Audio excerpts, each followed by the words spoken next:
Well, hello there, and welcome to the Drax Files Radio Hour with Joe Yardley. Can you believe it? I am actually in where am I? I think I am in Second Life right now, and so if you're watching this on the live stream, you can see my avatar in my home here on the mainland. Um, and we're actually streaming from Second Life. If you're listening to this on the podcast, let me describe the scene. Here's a brownstone. And folks on the YouTube stream, by the way, let me know if my audio is decent.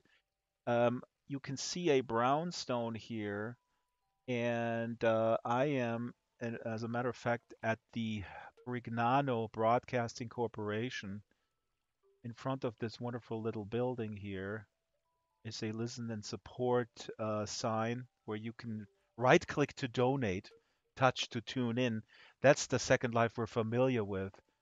And when I open the door, I go in, and there's a man across from me sitting here leisurely in my home at the Broadcasting Corporation. And I don't see his name tag over his head, but now I see it because in Second Life I can do that. In Sansar I can't. And this is what we're going to be talking about. My guest is Justin Esparza, man of so many trades, man who created, I think, about 100, easily 150 thumbnails for the Drax Files Radio Hour to date, and so much more. I mean, this is just the relationship that we have. He's been on the show. He's also in Sansar. How are you, Justin? Thank you for coming to the Drax Files Radio Hour to the mainland. Hey Drax, I'm doing great. I'm a little hungry because I haven't received today's peanuts yet that you pay me for making those thumbnails. This sounds like a Otherwise, great. this sounds like a comment like one of my jokes that I work in at the Sansar Atlas hopping, which takes me about 2 weeks to work on them. So since it's a weekly show, I have to have to work a month before. No, no. Well, we're all here for a community purpose, Justin, and I'm intensely grateful for all the wonderful work that you do for the Drax Files Radio Hour. There's a lot of work that is put into it, and I do it for the love of this community. And the show today is show 176, and the title of the show is Back to the Second Life Mainland. I initially wanted to call it um, Sansa versus Second Life, but since we're on the mainland, and since I moved back to the mainland, and since I love the mainland, actually, let's bring up the mini map and see how many people are there. Oh, there's a lot of people over there. Well, it doesn't have to be adversarial. It can be Sansar and Second Life. Exactly, and that's why I brought you on because you're the mediator. I'm the instigator.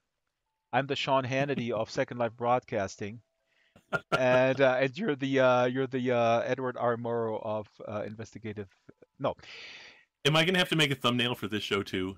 oh yeah, you have about 20 minutes, and it has to sort of involve Walter Cronkite, Sean Hannity. You have to make avatars, and you have to put them in certain poses in order to sort of bring I home may, I the may have to metaphor. bring in Marianne McCann because she's always a big help with stuff like You know what? If you can't do it, Marianne Mech can do it. that.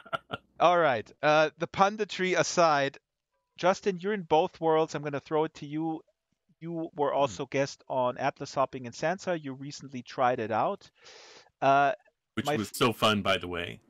It was awesome fun, and you were such a great example of showing that it is possible to make something with the stuff that is there. But here's my question, because my concrete question: do you think what is your sense about the understanding in the Second Life community specifically about Sansar? What is your sense? I mean, do you have a sense? I'm not expecting you to go out and do that. You've done surveys since July, since Sands are open, but well, what is your feeling like? How do they perceive it? Yeah. Oh, that's a really good question. Which is always a good thing to say when you're thinking of an answer.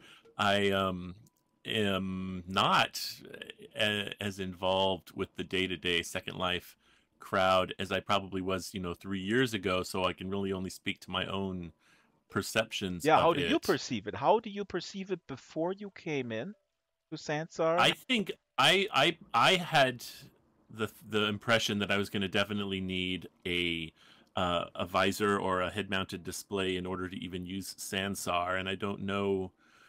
I just kept poking into the information about it. I don't know at what point I discovered I could just. Oh well, it was when I got the PC fixed and I installed Sansar and realized that I could go in with just the desktop. I didn't need to have a head mounted display. Hmm. So once I got in there, the first time I got in there and got to 114 Harvest, which was the first place I went, I felt a little like I was limited, but it was just because I was unfamiliar with the controls that were available to desktop users in Sansar. And once I Hmm. realized that, oh, I could even teleport, even if I'm on the desktop, I could teleport around to different parts of the experience, just like other people were doing using the mouse. And once I started getting familiar with the controls so that I could go into first person or third person, then I realized, oh, there's actually there's it's quite a flexible interface for the desktop users too. So Right. it was very similar to Second Life in that respect. Some of the controls are obviously different. But is that something that you, and it's good to say, I mean, I'm here in the day to day and I get a lot of messages daily where people, I also communicate outward and I say to my Second Life friends, hey, join us Atlas hopping, just give it a try. Um, and they go back to me and they say, well, I don't have, I don't have a, I don't have a VR headset. So there must be something strange in Linden Labs messaging, I guess. I mean, how would you feel? I mean, you work tangentially in advertising, I suppose. Is there, I don't you have a Yeah. magic bullet? How could they do that?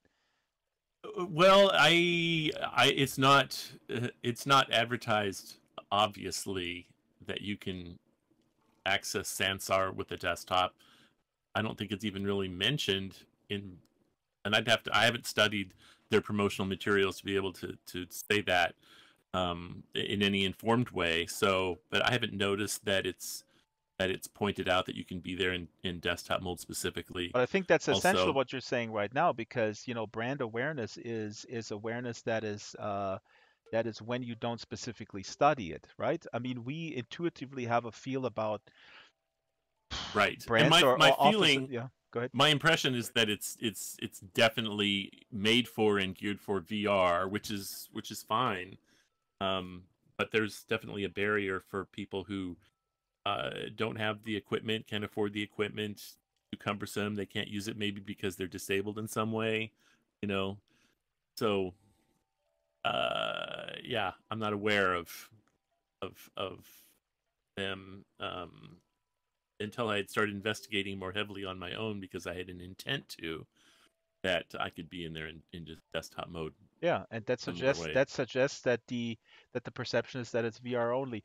Since the show is called, by the way, we're here on the mainland. I'm going to repeat this a little bit over and over if you're just tuning in, also to the stream, and this then goes on the podcast.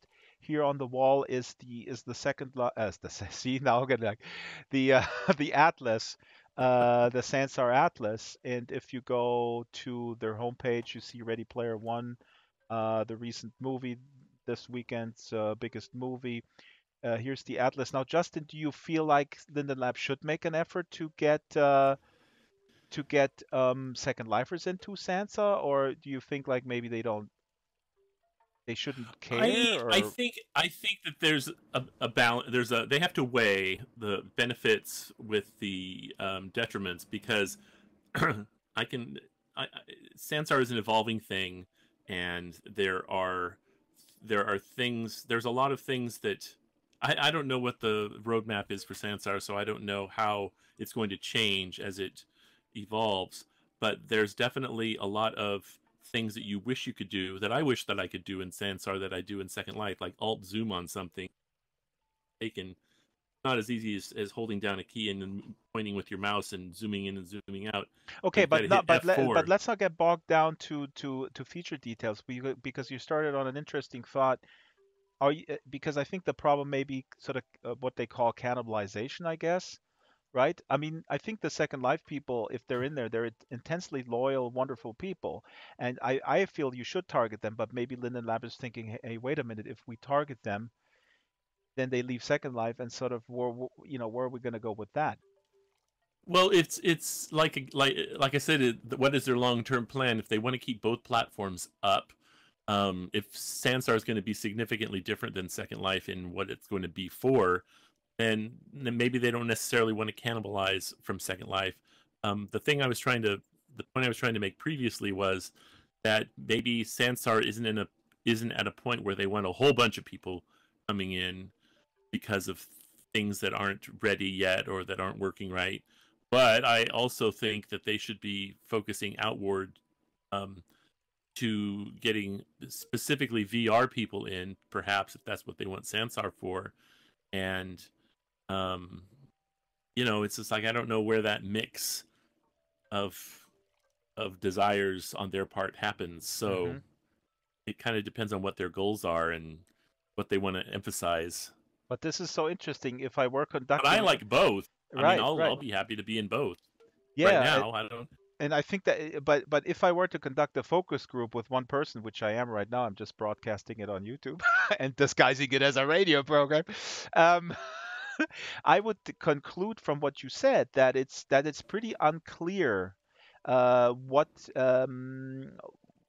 where what the product, the platform is supposed to be doing, and that leads me to my question about to you about the yeah, I guess the age-old problem of what a virtual world really is and what it does, or is Sansar a virtual world? Now you are in there, you build a world already. Um, the woods Right. between the worlds, wonderful, and so based on that, what do you think is Sansar? Is Sansar a virtual world, or is it a game design platform? It is. Uh, it is very easy. I think I found it very easy to get in and to play around and to make something that looked very professional using the templates that they provided and buying some stuff that I liked aesthetically off of the marketplace. Um, and it's very polished. I like that about Sansar, and it's like I can meditate for 20 minutes while I log into 114 Harvest, and listening to the music before it appears because it takes so long to load. But I love that music. that's Big an shout out aside. to Torley. Torley did all the music, the interstitial music and the loading music. That's actually It's what wonderful. I was joking. Like people complaining about the loading times. I say, I wouldn't complain. This music is Oh, I pretty know. good. I close my eyes and Yeah, I sit in the lotus position while it loads. So yeah. No, no. But Justin, sorry to Stephanie. I don't want you to go into like what you liked. I mean, what do you think it is? Because it it's feels to me like it is a platform to make polished, finished VR spaces, um, Mhm. fairly easily, and for everyone from a really basic, um, builder all the way up to a more professional builder, um, that are easy to make so that you can bring a group of people in and experience it together. So it's a world building platform. It is not. I wouldn't say world building. I would limit it more to a space. I mean, the spaces are. What's the difference? It, there's a finiteness to it. If even though like if the template that I used is called Highlands something, and it Right. resembles a Scottish Highland thing, and I was pretty impressed with how much area there was to work with in the experience. There's a limit to it. So it's a large area, but there is a boundary to it. It's four So by it four doesn't feel kilometers. like Hmm. right. It doesn't feel, just knowing that and exploring it to as far as to the edge as you can. It doesn't feel like so much like a world as more like pockets, little pocket universes that are separate from each other. That And is and you'll now go go ahead. ahead. Oh, This I was is just going to say yeah. that that you can use teleports to go between those worlds and make it a little less seamless, a little more seamless, a little more seamless. So you can go from experience to experience within the experiences, and there's a loading time obviously between those at this point. But each place has a finiteness to it. I feel Ah, like, this is yeah. so well put, and this is what actually leading me to the segment that I now want to talk about because although basically summarizing what you said, although the space that you get for free is fairly large, 4 by 4 kilometers, it still feels isolated from the rest. And we're here on the mainland in Second Life, where I love the mainland so much. I was at the Chelsea Hotel filming for the documentary a few weeks ago, and after we were done, I took my hot dog cart and I was just riding the hot dog cart. And for my last res day, Daisy and a few others and I were just sort of riding along on the streets on the mainland. So that connectedness is something that I love, and I know you love too. All your wonderful role plays, they all evolve around the fact that this is a land mass. And with Sansar, this is the obvious big difference that the we have the atlas to choose our experiences from, and we go from experience to experience. Now, people will say, well, what's the difference between that and sort of teleporting to something? Because in Second Life, the teleport screen is also black, and so arguably the immersion stops for the loading time because there's But no. even though the teleport goes to black, uh, I've always still felt like I'm still in the world, Yeah. especially on the mainland. Yep. That that it's just, um, you're going to a different part of the mainland that is in, and you know that it's connected, uh, in a more tangible way. If you wanted to, you could And that's walk because you across all of know those. it, right? That's because you have this That's because you knowledge, know it, right? right? Even though it's like it's basically like taking an airplane across the continents, Right. and you don't feel that you're even flying and you're watching a movie, or in my case you're reading a book, of course, The Three Body Problem by Shijin Liu, which is absolutely mind-boggling. I'm just going to say that. I'm going to start actually reading it in Second Life and Sansar. Serious, I'm not kidding. This is my new concept. I'm just going to do readings until they shut me down for copyright violation. But so what you're saying is Well, that we have this knowledge, this implicit knowledge that we're dealing with a continent, and so we have this in the back of our minds.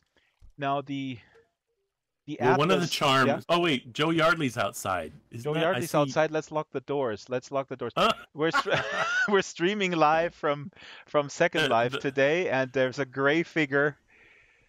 She's halfway submerged in the cobblestone here. Actually, it's not really. Is this cobblestone? she had the opposite problem that I had earlier, where I was floating about a foot and a half over the ground, and I don't know why that is. It just happened today.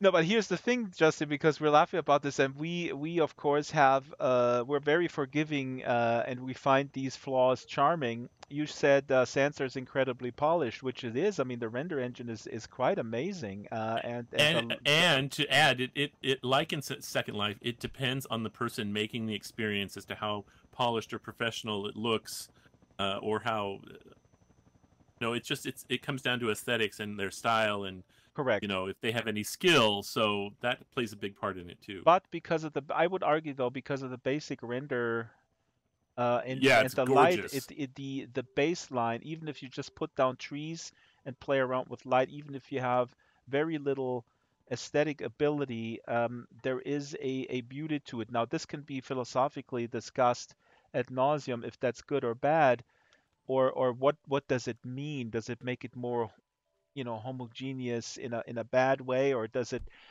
elevate the amateur to new heights? All these are valid opinions. But I want to ask you about these again about the metaphor of the atlas. So what do you think about this? I mean, I guess this would be the reason why you call it not a world, but sort of an experience or scene building, place building tool rather than a world, right? Because we know that we're not dealing with a continent.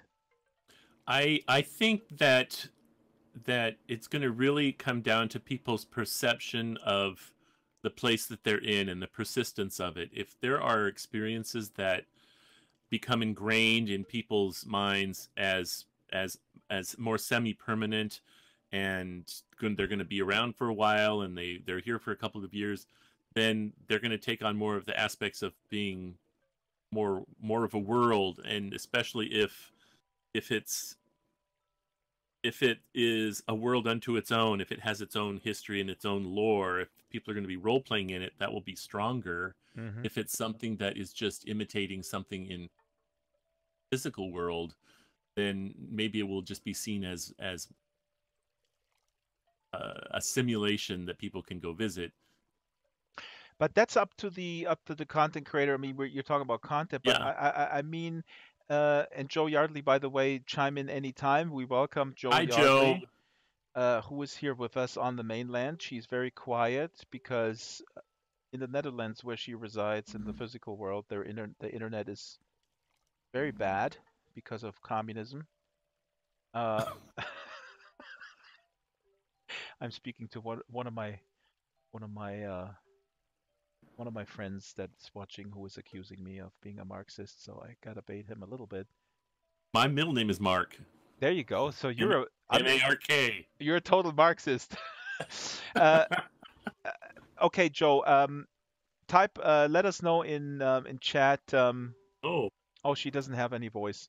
Okay, so let me tell Joe the stream, and then you can look at the stream and comment from there, and then we put it in. Okay, so let's continue the conversation here. And okay. Justin, if you glance at the commentary, because I'll have that hidden for now, and then you just bring up Joe, or let me know when she says something. Okay. Now this is Joe says she's not hearing anything. but she can watch the YouTube stream, so she can chime in. Um, Okay. Now I want to keep talking about this because now nobody is going to prevent anybody in the future to build something contingent, something that is a landmass that is all is a continent in Sansar. Let's say they let you combine several of these instances, then you can combine create your own world Right. on that platform, and that could be your mainland. Now, my question to you: do you think that that is a more sort of current, timely concept? Do you feel that the mainland concept of Second Life is outdated? Because I heard that opinion many times. People said, "Oh, this is just, Oh, in it's this just in the sense that it's too sort of involved and committed, and we live in modern times. People don't want to be sort of bogged down or tied down to something. They want to kind of be no, on the I mean, move." you gotta have, the people who like cookies, the people who like donuts, the people who are vegan, the people who eat steak. You're gonna have all different sorts of people who have all sorts of different needs, and it isn't gonna all be, either or. You can't fit everyone into the same mold. How can I say that in another way? No, I understand, but I heard many people say that the reason they're convinced that the reason why Second Life never got a bigger audience is because it feels so heavy. It feels so that you have to Yeah. commit so much. It's a Oh yeah. combination of things. It's like the last It's names, which it's we love. it's very intricate. It's very intricate. It's very complicated. The interface is very deep and can be overwhelming, um and yeah, that puts a big filter on who's going to use it. And man, maybe that is why it hasn't grown any larger than it Yeah, but I has. don't even mean the complication of the UI. I mean the perceptual complication in the commitment sense. That you have to be committed. You got to go in and you got to create this last name. Then you have to pick a place, and it's like moving. It's like I don't marrying into a new family that comes with three kids, two grandkids, a dog, and an overseas apartment I that don't I don't know. I don't see that as being something people necessarily think about. when they try it. Yeah. I don't think there's any requirement to be that committed to it. I don't feel so either, but people have expressed that to me, and that's why they want to make it. Now I say they. That has been expressed by some people within Linden Lab to me that they feel that that's the reason why it remained I'm niche. sure some people feel that way inside of Linden Lab and outside of Linden Lab, and I'm sure that there are situations where people inside of Linden Lab have heard from a vocal minority and think that that's maybe how most people think. Hmm. Um, but I think the reality is that once you get out of that bubble, that that there's a wide variety of thought on On why it whether they didn't even are grow. on why it didn't get bigger, uh, why people use it at all. Oh, Yeah. yeah. But when you talk about Linden Lab, and I'm going to read a bunch of comments, when you talk about Linden Lab and their perception or their data, I mean that influences what went into the design of Sansar. And one of the things that was expressed to me by former Vice President of Product Björn Linden, who has since left for whatever reason, I have him on camera for the Our Digital Selves documentary, where he says, "We also know that people don't build. They have data, Yeah, and the fact of the matter is, as much as I find that depressing, is that most people don't build.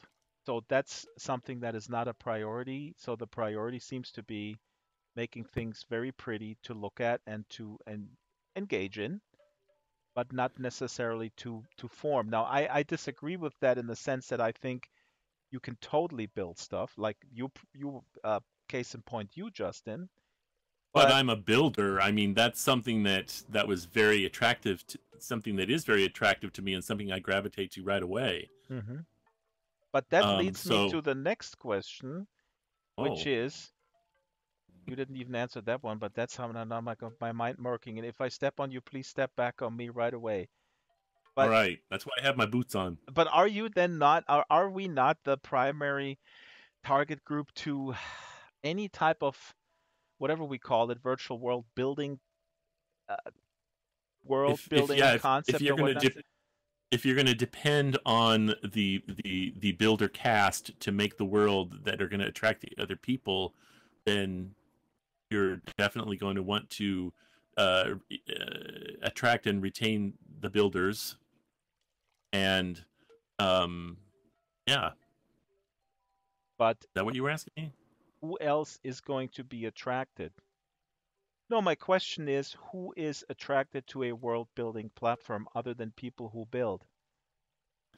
Well, then it's going to be the people or groups of people who build and then promote their own experiences or their own worlds to like-minded people, people who Hmm. would be interested in, if someone's interested in, like, there are people who are interested in Second Life in the mainland, and they happened to come at a moment where they heard about maybe some of the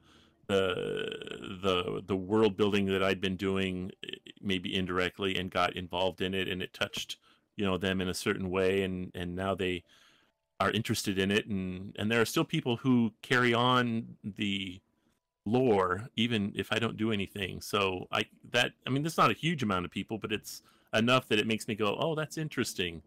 So um I don't know, it's maybe not necessarily up to the Lindens completely to attract people.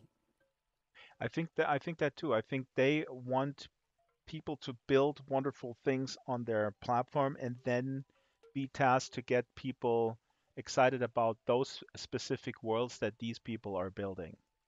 So And they're hopefully make it worth the builders or the community who is building the experience, whatever, make it worth their while to do that so that they can share in the spoils or whatever of if someone's trying to do that full time, because it does turn into a full-time job rather quickly. And Joe has left us, I see. Yeah, Joe is gone. Well, you're listening to the Drax Files Radio Hour with without Joe Yardley. I forgot to. I'm gonna read some stuff here on YouTube because we're streaming live. If you're listening to this on the podcast, this is we streamed this a couple days ago.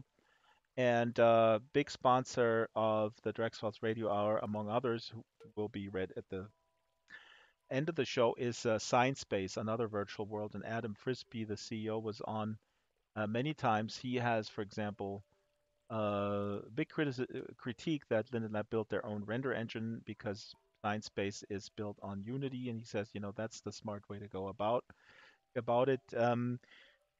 The reason why I'm pestering Justin with questions about what is the market for or who is the target group for Sansar is because I do feel that there is a lot of pressure on the worlds, on the new immersive worlds to deliver, and we know that our system is based on very very fast return on investments, and that investors have sometimes not a very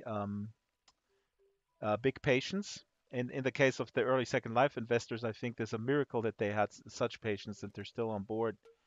But before we continue, I want to read Job Forder is watching on YouTube. He says to an earlier point that we were making, if Linden Lab starts pushing Sansar to Second Lifers, I guess, then Second Life residents will panic. The old sky is falling routine. I completely agree with that. That's a real catch 22 for them because the Second Life audience, I think, is a very, very logical audience to really approach right now. And I approach the Second Life audience in my micro world because we do wonderful things in Sansar and I want them to be part of it. Um, and the feedback that I'm getting is, in fact, sky is falling type stuff, plus, of course, the I don't have a VR headset thing.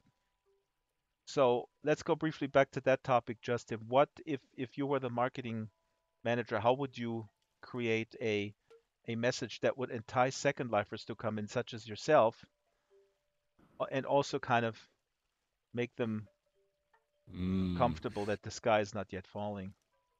And is my goal to keep Second Life viable, or to transition them from Second Life to Sansar, and at some point Second Life goes away, because that would color very differently my thought Well, process in let's doing base it that. let's base it on Linden Labs messaging, which is that Second Life is absolutely not going away. And this is another thing that I Oh, really and do that's not understand, that people always. I mean, this is a really irrational fear because I would say okay. that. I'm going to give you a Yeah, real world example of that, because that's how I've been looking at it.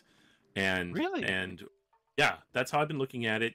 Not leaving Second Life, not taking my content out of Second Life if I can, help it, but adding Sansar as an extension of Second Life in this way, and I'll outline it briefly.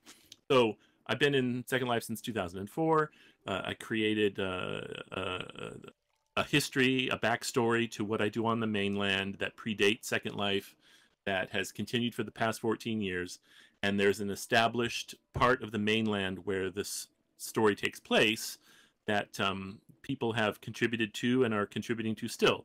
So my thought was to expand on that by bringing in, um, like doing time travel, for example, and keeping the Second Life place on the mainland as it is, more or less, in the quote unquote present, and then using either an estate island if it was limited to Second Life, Hmm. or now that Sansar is available, using Sansar as a way to explore um, the same place in my historical narrative, but in different times. So I can build a similar looking place in Sansar, which I did by exporting a couple of regions from the mainland, brought them into Sansar as terrains. The terrain looked the same, but then Damn. building it to look like it's a different time period, like 10,000 years ago or That 50 years in the past.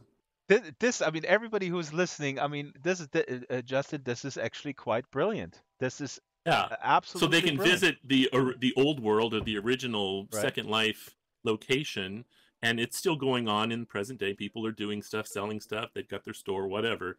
But then they can visit a version of that place as it was maybe 100 years ago, and it can be more of a steampunk look or whatever. But Mhm. and I can build that in a different virtual world. It doesn't have to be Second Life. It can be Sansar if people want.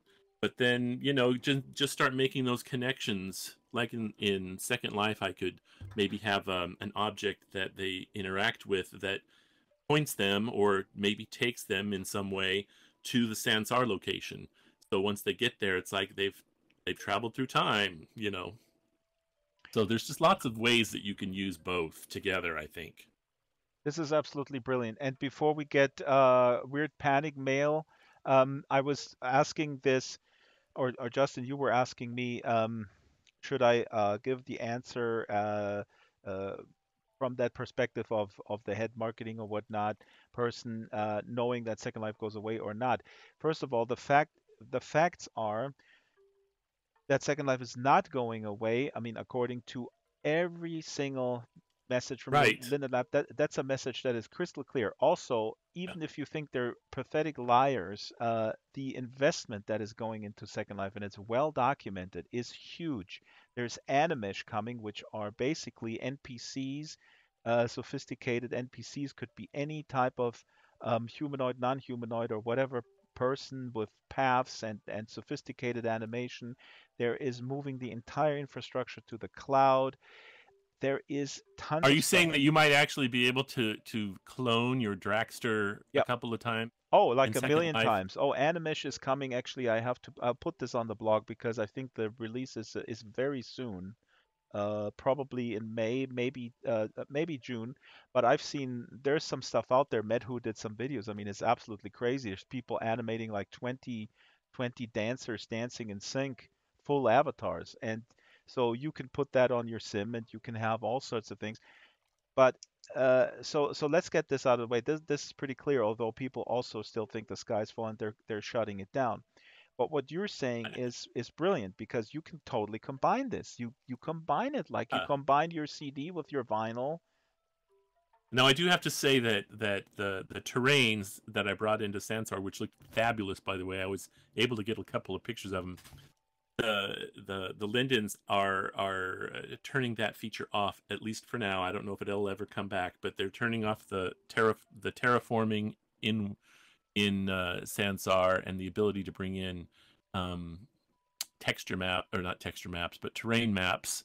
And so the two regions that I brought in to my Sansar experience got frozen, and then I just decided I knew that they were going to be deleted at some Hmm. rid of them, but Yeah, the terrain it's editor. Hmm. possible you can still bring in a mesh version of of the terrain that you can't edit in the edit mode, Hmm. obviously, because it's no longer a terrain map, right? I You know what I'm regret that. talking.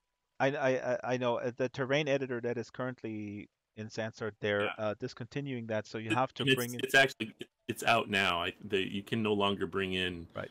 I could no longer edit my terrain in the Sansar edit mode, and I just deleted it at that point. Yeah. I So didn't want. that's a real time for people who don't know. That was kind of a real time editor that was very cool. Actually, it's sad to see that go. I mean, it was like terraforming basically in real time.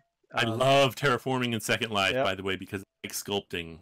Yeah, and but I think Sansar's in beta, and I don't know Right. exactly what the reason is that they discontinued that wonderful real time They'll figure terrain it editor. out. If they can bring it back, they will. I'm sure. It's got to be a reason, and things are so in flux right now that I really don't think that Linden Lab is just doing this to make your day really miserable, and they will Right. Exactly. because which is the other big meme or a conspiracy theory that the sky is falling, and the other thing is that the Lindens are just out to drive you crazy. Let me That's just add one more thing in regards to our discussion on it being a world as opposed to just a space that's Yeah. more finite. One of the things I really like, especially about Second Life's Mainland, is that it's very persistent in that it remains relatively unchanged over the years, but there is constant change going on. In the regions and on the mainland, buildings come and go and groups come and go, but it's like the landforms basically are still the same, and that's kind of a cool thing. Yeah, Yeah, absolutely. I mean, that's again, it goes to the familiarity, which is something so incredibly unique to Second Life. Well, it's not unique to Second. I mean, World of Warcraft and other MMOs have that too. But I think that that is probably something that Linden Lab intentionally wanted to not do with Sansar because I suspect they feel this is too committed. They want people to be lightly creating on their world scene experience building platform and then promote and share that with others on their own without them, Linden Lab Right. being them, doing the heavy lifting for the entire world. Yes. Um, I'm going to read a few things here what came in. Jenny or Real says, talking about Sansa Engine Drax, which graphics card are you running?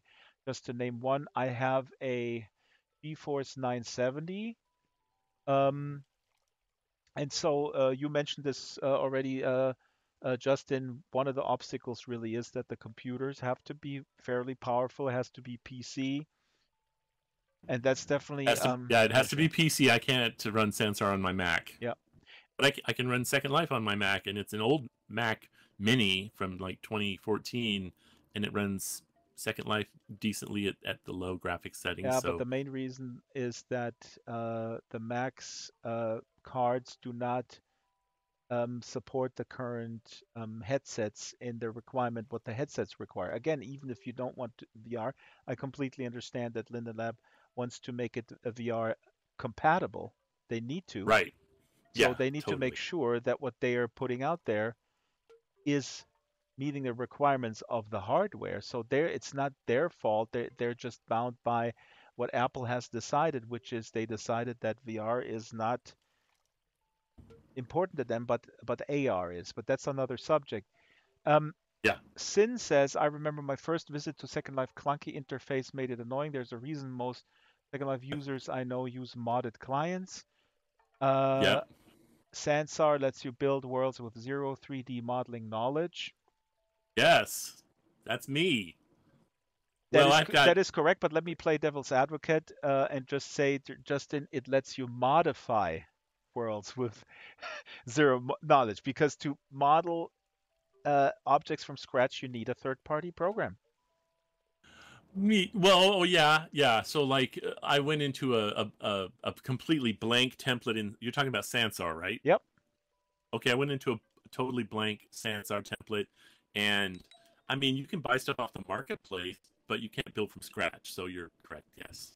That's the point. That's something that people very much uh, complain about, which is that the prim system is It is gone. limiting. It is limiting if you can't um, if you can't build in world and you can't find a method of creating. I mean, some of the packages are expensive, and there are some free packages that let you build 3D objects if that's what you're alluding to. Um, so Well, I I mean, mean, there's I'm a talking way. about, I mean, this is something that I get again. I mean, I get 30 messages per day about this stuff, and that's what we talk about daily, which is for the last 3 years. And Joe, Joe is on the record since she's not here. I'll repeat what she says that it's not interesting for her until there is building, collaborative building. And I happen to Yeah, agree with her that this is a yeah, I major agree thing. too. This is something that Second Life completely changed the paradigm. It is a complete Yep. paradigm shift between who is a creator and who is a consumer. Yeah.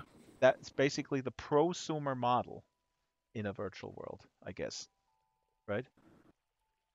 Yeah. I mean, it opens up the ability to do so many more, even just activities and experiences for people to be able to create objects together while they're in the same space. I mean, it's not just in building part of the experience, but it also plays a role in games that you can play and even just interacting with each other in a role playing sense. Being able Interacting to, with each other also in an equalizing sense of leveling the playing field, even just primsionary again. But I would say that if anybody's listening, Sin is watching here. Sin, who is very good, getting very good at hover derby. Sin is watching. Sin, here's the thing: build a primsionary, not a primsionary, but like a, you know. a game with objects, provide objects in that world in Sansar, and then somebody assembles it, and the others have to guess what he's assembling. That to me is going to be awesome. Somebody's got to Yeah. build that. And so nothing prevents you from building that. And as the scripting comes in, and again, I mean, I'm sounding like a salesperson for Sansar. I'm not. Um, Another comment here is, uh, oh yeah, Sin is correcting. I said Sansar lets you build worlds with zero knowledge in 3D design. For it to be successful, it needs to try and reach gamers who are traditionally have higher end PCs. This is a good point, Sin, but I also want to ask you, please comment, Sin, who is watching on YouTube. Uh, and that's actually my next question to you, um, Justin, as well, about gamers, because I have my doubts that the overlap between gamers and virtual world enthusiasts is so big. I really prove me wrong. I just think that a gamer, traditionally speaking, enjoys a polished experience with game mechanics and Yes, I would. is not necessarily the explorer type, right? Not necessarily the explore type, not necessarily the creator of the game type, but wanting to just experience the game to to to play something that somebody else has created. I mean, it's like that division in Dungeons and Dragons on a tabletop game where you've got the DM or the GM, the dungeon master, whose role is to facilitate this world that's happening and what's going on, and then the players who are reacting to that. But Yeah. there's a division, Yeah, and so again, it's I mean, similar. let's not say this in a judgmental. I'm often accused of being very judgmental, but painting gamers is sort of like really lazy. Extrinsically, they only get No, off no, just off their have different butts. interests. Yeah, They just have different yeah, interests, different right. motivations. Some want I to create mean, something cool. Others just want to be I lazy. just started playing the game Rhyme Hmm. yesterday. It was on sale, and I loved not knowing what was going to happen and being able to jump into this game and to explore it and discover it and to play it without having to be worried about making it. You know Hmm. what I mean? This is so funny, Justin, because I visited good friends in California last week, and they have two kids. One is 14, the other one is 12. And I tested the Sansar connection because I was going to do Atlas hopping streaming from there on the 24th, and Uh-huh. it actually didn't work out because then the internet really kind of collapsed, although we tested it before, but that's fine. So I'm showing the 12-year-old the game, and he's the game, the world, Sansar. And he's completely absorbed in that, telling me, here, edit, copy. And he goes, oh, cool, I copy stuff. He makes it bigger, smaller. And then Uh-huh. his older brother comes in, who I adore, uh, and I say to him, "Hey Cole, check out what Aiden's doing. Aiden is building his own world, man. Isn't that cool?" Like, me always the teacher 24/7 trying to raise the bar and kids' intrinsic motivation. Right. And Cole grabs his phone and plays Fortnite on the phone and says, "Nah, that's stupid. Building your own world. I'm smarter than that. I'm playing a world that's already built for me." And I go, "Okay, touche." And that may just be the difference in personalities, Yeah, but there's also a possibility that down the road the older one is going to get yeah, to a point where he starts getting his own ideas about how a game world should be, and that may motivate him to look exactly. into making a world of his own. Exactly. Who's to say, he may be by playing all these be studying the game mechanics sort of like subconsciously and maybe come out as a Yeah, superior game designer at some point. And we're all exactly. still I like can do just that better than them. exactly. You know what? And Yeah. just it just occurred to me that I don't brew my own beer. I'm smarter than that. I go to the store and I buy already brewed beer. There you Um, go. yeah, so yeah, it's it is really endlessly fascinating, but I'm maintaining that if I'm just skeptic, not that Linda Lab is doing that, but I'm skeptical to for marketing reasons to market to gamers. Jenny O'Real says on the YouTube stream in response to the PC requirements, she says the engine is an SHIT if you're running an average PC. And Yanni, not to dismiss your point at all, this is a big issue, but remember that this was also an issue for Second Life for the longest Yeah, time. People could not I think it's run Second Life. Yeah. the a key factor in making experiences run well on larger amounts of currently running PCs out there is the person creating the experience or creating the content in Second Life needs to be familiar with how to be efficient and how to make objects that load quickly and you know got to do some study and research on their own while they're building to make sure they aren't making things overly complex so that the experiences can run well for the people interacting with them. Right, but it's also, I mean, imagine now you're a company or a platform provider, which is again really a catch 22. You need to kind of build for the future. So you need to be confident that there is more computing power and that this computing power is cheaply available in order for your platform to grow, right? Because otherwise you're building for existing stuff and you're limited by the hardware that you have. So that's a really tough calculation.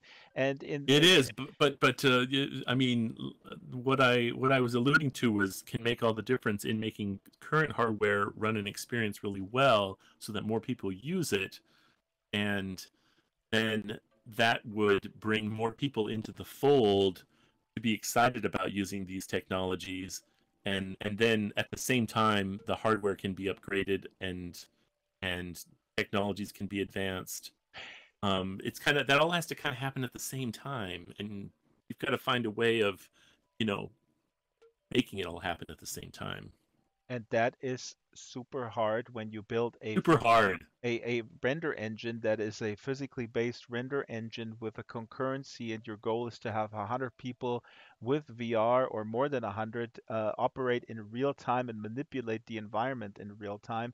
This is computing power that is insane. So you have to sort of build for the future. It's like building a house, and you're building a house with no electricity, or just like with I don't know, one outlet, because I'm just gonna be single, and then you build that house with one outlet, then you get married and have 5 kids, and they go like, why is there no outlet in my room?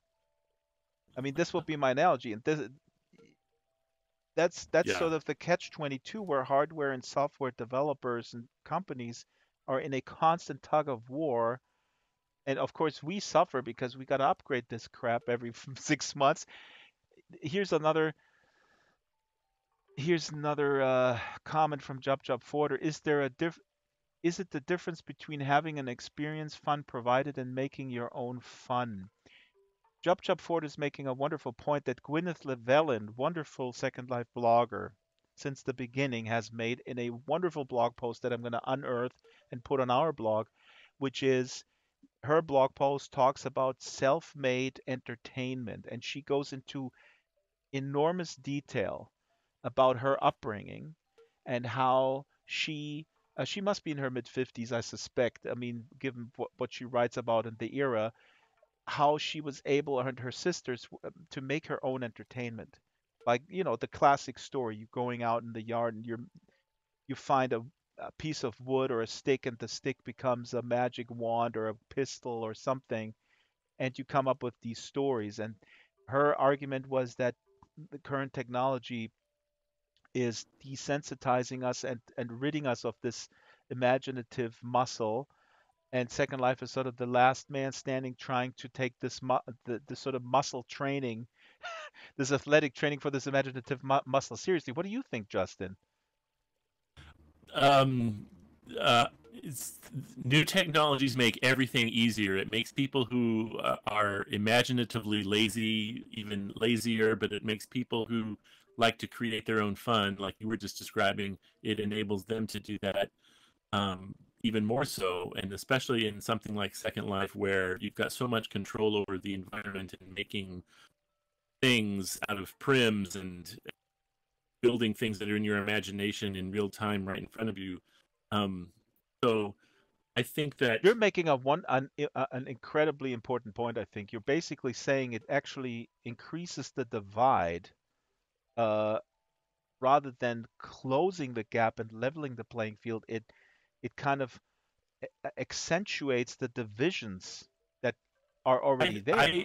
It definitely can because it also accentuates the divisions from or people who maybe have a mean streak that they hide, but Hmm. when they're anonymous and on the internet, it comes out even more virulently. And for people who are kind, who might be charitable, it's easier on the internet to even be more charitable because you can buy somebody a coffee or you can contribute to their GoFundMe with the click of a button. So I think it it it magnifies who you are Hmm. a lot. So in So I other don't know if words, that answers any no, questions. this is wonderfully put. I mean, I mean, this is actually, this is this is wonderfully put. I mean, it's really, in other words, if you're not, if you have never sort of felt the exhilaration in sort of writing your own story like you've been doing for so many years, even if somebody hits you over the head with the possibilities of Second Life or other imaginative world building tools, you will not take that opportunity, or in the rarest case, will you? Or you may not even see it. You may not even Right, recognize it. right, Yeah. exactly. And that's, oh my God, I think that solves the mystery why so many people that I've been telling about Second Life over the years are just shrugging their shoulders as I don't get it. Well, it's like think about. I mean, it's just like I mean, it's Eeyore crazy for in me. Winnie the It's Pooh. Yeah, yeah, that's right. Yes. Yeah, they live in that shadow, and that's all they see. And everything that they interact with in the real world or in the virtual world is going to reflect that shadow back to them. So, nothing's possible, and I can't learn that. I'm self defeating. So, Ah, but it's you the speak my opposite. mind. Yeah, you're speaking my Oh, mind. I mean, we c- okay. no, I mean we gotta basically start a lot earlier if we want to fulfill that vision that Philip Rosedale formulated in the early days about that creative muscle that needs to be exercised because in the sandbox when we're kids we're all creative, and then somehow, I remember him talking about building a spaceship in his closet yeah, or in his room when he was young, and I had done the same thing, and I had I had responded to one of his messages that I had built this Battlestar Galactica spaceship cockpit in my closet with Christmas lights, lighting up everything, and then we got on the subject of lucid dreaming, and that Second Life is totally like a lucid. exactly, You can make it go wherever you want to go. yeah. You know. And I think then the problem again, I mean, people listening to this podcast, they're so tired of me saying this over and over, is that, for example, my vision of a wonderful world is that we can get more people on our side in the sense that if we convince people that how wonderful and rewarding it is to just create, no matter, just for the purpose of creating, not to be showcasing it, not to win awards or those kind of things. That could be wonderfully very sustainable, a sustainable source of happiness, basically. I was going to say Jesus. Jesus is watching on the YouTube stream, and Jesus is one of the greatest guys. I mean, he's the Son of Thank you, God. Jesus. Sorry, Jesus. I always say Jesus. Jesus Oh, PG. Um, I should know better. Esparza, there you go. Oh my God! When I was in radio, my first radio week in California, I pronounced which Pajaro means Pajaro Street. When I announced a traffic situation, I pronounced it Pajaro Street. Ah, well, my name should be Boostine, but it's Justin. yeah. Uh, Jesus says, "Are they selling?" He's all about merch, and so am I. That's why we're joined at the hip here. Jesus, does Linda Lab plan on selling merchandise as a way to promote their products? I mean, Jesus, you're absolutely right, and I'm gonna when I have occasional meetings with them, I will tell them that they need to do that because I think you did ask me about Second Life stuff like the cube that lights up. They don't have that anymore. I got it as a gift from Michael Linden some while ago. I have it here in my office, Um, and yes, Jesus, I have to make Dragster stickers to send around. Jenny O'Reilly is talking in German with me here. Hattest du nicht mit Lags zu kämpfen in Sansar? Was I fighting with lag in Sansar? Uh, yes, of course, but we're talking about an order of magnitude, and we're talking about a beta product, and it's getting better every day.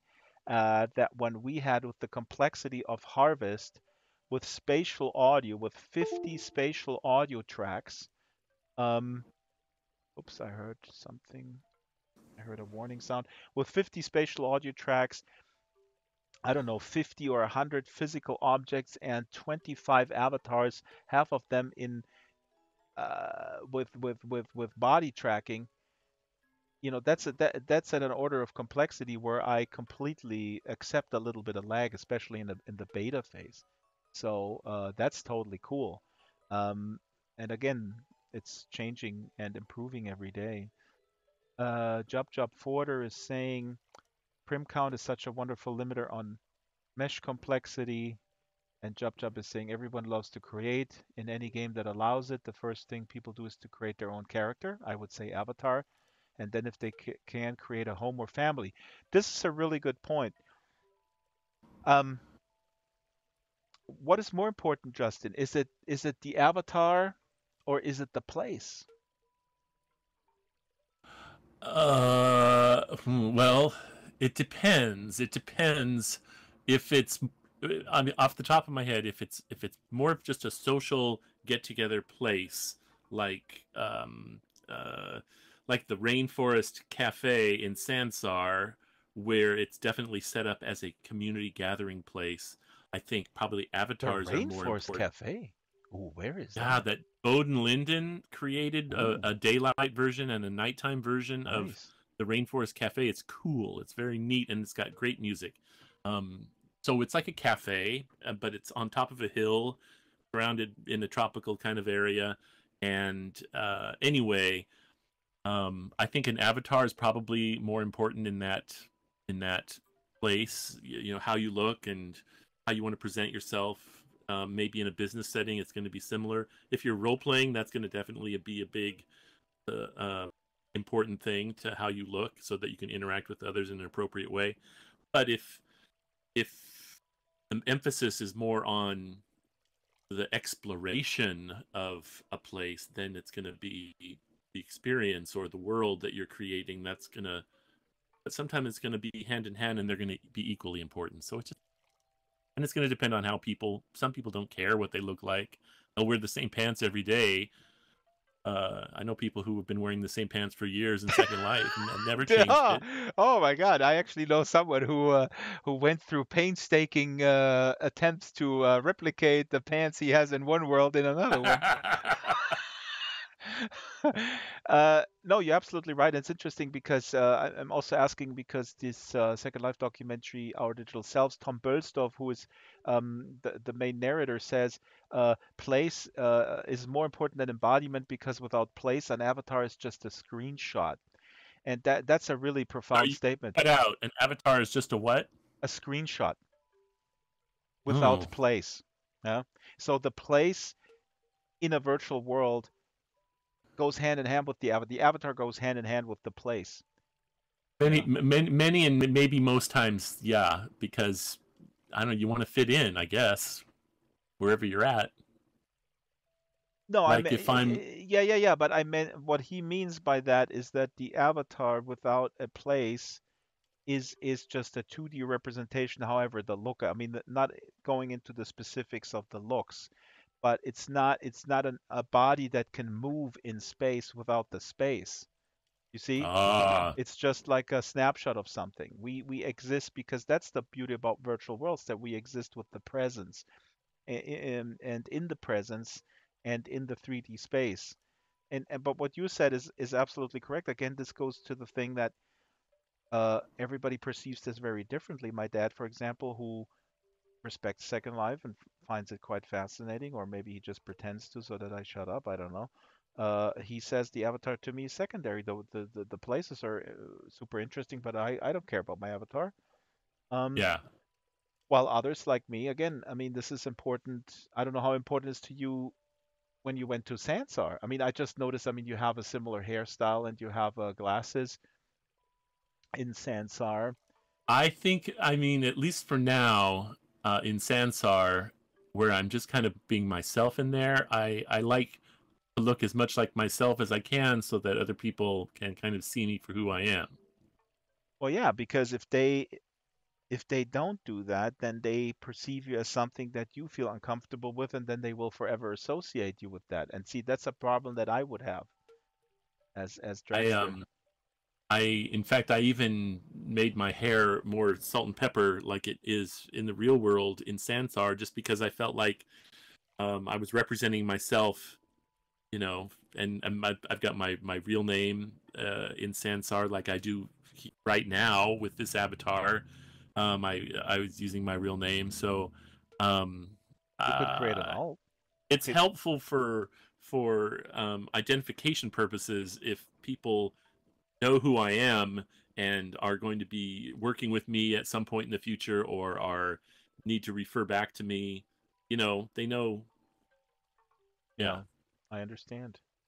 I understand. You're succumbing to the realism. but It's the but Zuckerberg message, real names. I And also play about 14 other avatars in Second Life, who are related to each other in various ages and various genders. So that gets a see, little confusing. no, no, that's not. You know what? If Linden Lab is listening, they're going like, now we know how to grow Sansar. We got to get Justin with his 14 alts. Get in there. That's already like a boost of point whatever percent.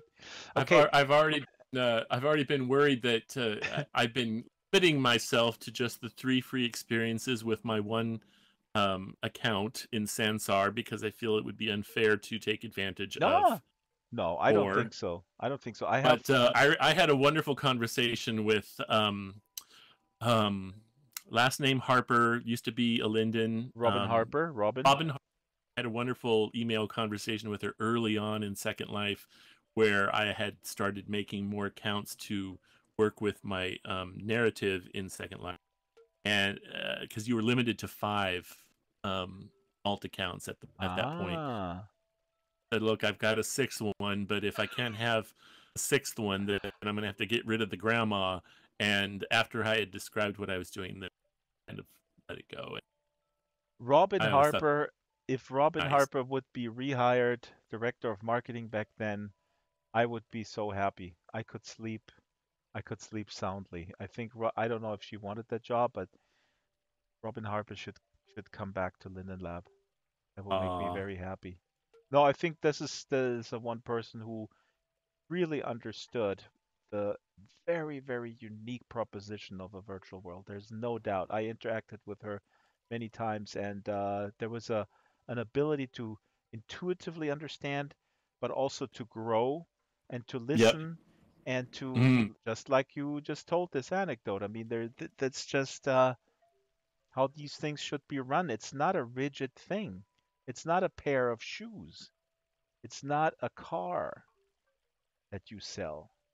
It's a very unique proposition, a virtual yeah. world. All right, we're at the top of the hour. We gotta quit. This was a wonderful conversation. Couple more comments here. Sin says if only people would remember the mess that Second Life was in the beginning, give Sansar another year or two, it will improve fast. Jub Jub Photo says at least my pants are not stained. They're squeaky clean.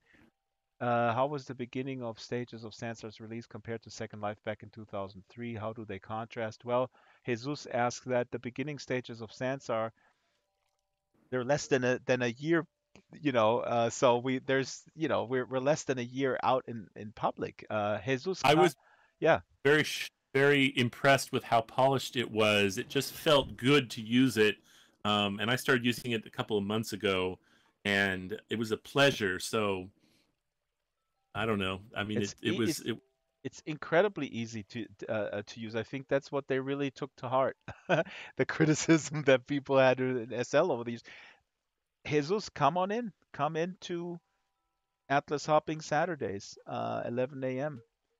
Last question in 30 seconds because I see here on the media screen in our broadcasting studio on the mainland, the Sansar Atlas, and I see Ready Player One H Spacement, and I see underneath Atlas hopping with yours truly and Strawberry Sing, and then I see the Hover Derby Game Day. What do you think is most popular, Justin, in a virtual world? Is it a polished movie tie-in, or is it hanging out with me and Strawberry? Oh, I know it's hard. Steven it's Spielberg definitely or me? it's definitely hanging out with a group of people who are all experiencing and commenting on the same, experience, and riffing off each other and just general chatting and pointing out different things and deciding whether they can jump from roof to roof or not. And Yeah. I mean, yeah, that's way more fun. Okay, I guess then if Steven Spielberg would do that with you, I guess that would destroy my Atlas hopping if Steven would come in and Ernie Klein, the author of Ready Didn't Player you One. send a message? Didn't you send a message to the author of "Didn't I see Oh you yeah. tweet at the author of Ready"? Did he ever come in? Did he Not yet, but I'm gonna partake? tweet at Ernie Klein, and if you have a Twitter account, please look up my pinned tweet where I ask Ernie Klein to join us in Sansar, and come with us Atlas hopping, and I think it can be done. Uh, Ernie Klein today, and then Xijing Liu as we're ending the show. Xijing Liu, The Three Body Problem is a science fiction novel to end all science fiction novels. Ernie Klein, no offense, I enjoyed Ready Player One, but compared to the Three Body Problem, Ready Player One is like, I don't know, if you go to Six Flags and you go to like I shouldn't say the Santa Cruz roller coaster from the 1920s, which is actually cool because it's in wood compared to some other high-tech VR roller coaster. Anyway, my analogies are so bad I don't even understand them. This is the end of the show. Thanks for watching and thanks for listening. Um, Justin's world in uh, Sansar is the wood between the worlds. And Justin's website is Carvel Design. It's linked on the blog. I hope that Justin will create a Salazar Jack alt in Sansar and continues the lore. That's part of the plan. There you go. I just revealed the plan. Uh And oh. uh-oh. And yeah, that's it. Wonderful conversation, and we'll see you next week. The podcast now Thanks, Drax. airs on Monday. I was going to say, don't forget the podcast is now Mondays, not Sundays. We shifted it because Sunday is Hover Derby, which I host in Sansar, and that's just a little bit too much for one day. That's it. We're on the mainland. I'm going to take out my hot dog cart now and go on the road. The show was called. Where's my hot dog cart? See, I'm opening my inventory. I'm typing in hot dog. Here we go. And I'm gonna wear it. And now I'm gonna wear my hot dog cart inside the building. I don't know, it works. It works. Do you have a vehicle, Justin, or you're on foot? Oh, I'll just wave goodbye as you leave a trail of bun crumbs. Okay, Yes. I'm gonna look on the mini map because then I know where people are. In Sensor, I don't know where people are, and I'm gonna go where the people are. And I'll see you in the wood between the worlds or somewhere. Adios, Dragster. Adios, adios, Justin Esparza. Yeah, Justin Marcos Esparza. And here he flies away. Oh, Or he can't even fly. He is flying. Here he is. Into the night sky. Into the night sky. Up there's a theater. Okay, guys. Thanks for watching. And um, I should, I should, Wait, I gotta get it clean out because of the podcast, and then I'm gonna ride off into the sunset. Um, Sunset is already gone. Thanks for listening to the Drax Files Radio Hour with Joe Yardley. Joe Yardley will be back hopefully very soon. There are still a little bit of internet bandwidth problems. He'll be back very soon, and I'll see you guys, listen to you guys, or you guys listen to me. Um, hopefully next week. That's it. And please support this show. Send ideas to drax@draxter.com. Support the show by taking out a voluntary subscription, or if you're a business or if you know a business, let us know. Let me know, let them know, and put us in touch. And that's it for the show. Goodbye.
years go by.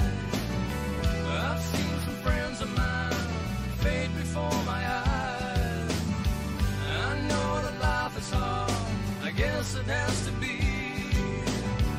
Took time to realize the blame belongs with me. These days are always the same, I don't know why. These days are telling me you should say goodbye. You should say goodbye. I've been waiting for something all my life, and I'm not gonna find it here. So the sky is blue and the sun shines bright. I just wish I could disappear.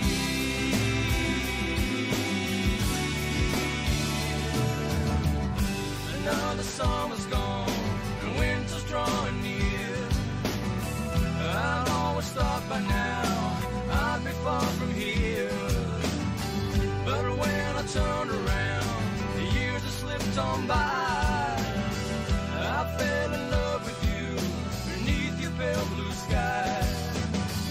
And now it's starting to change. I don't